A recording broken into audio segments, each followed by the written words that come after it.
to reduce the ceilings for the county executive, which will really affect the operations of the county executive. So I think that required that under Article 218 2C, an explanation should have been given on this significant deviation.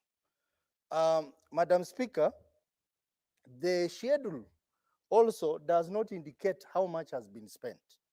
The actual expenditure, it only indicates what is being proposed to be given, but is not indicating how much of this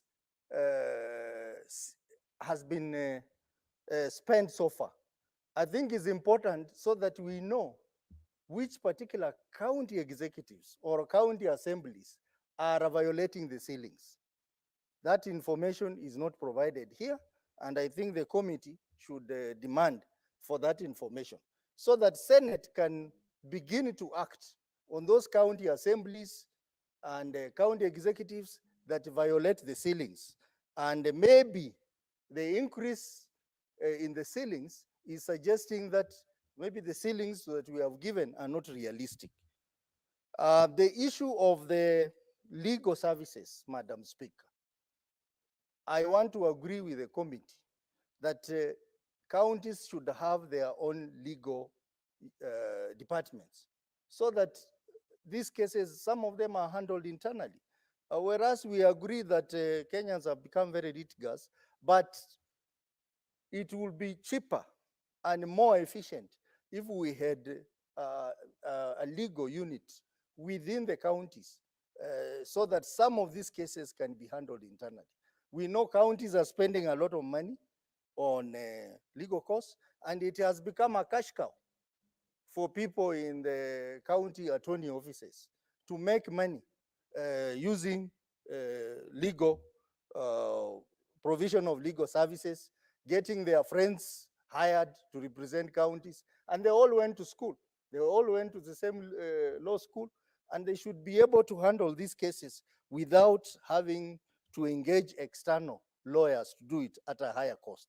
The issue of staffing, Madam Speaker, has also been pointed out here.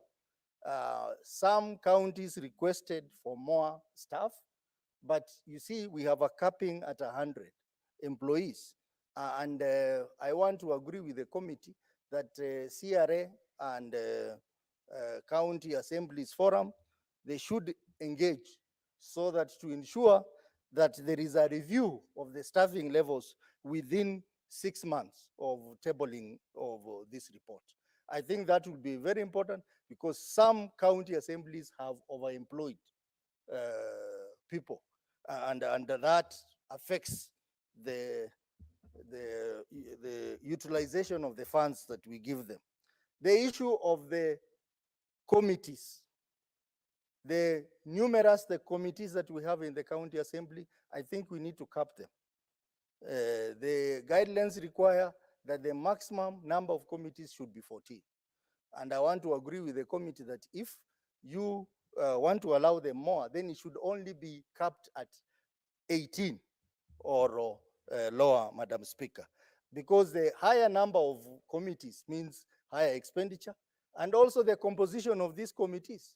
You find one member of the county assembly sitting in 5 committees. Madam Speaker, is not possible. It's not possible.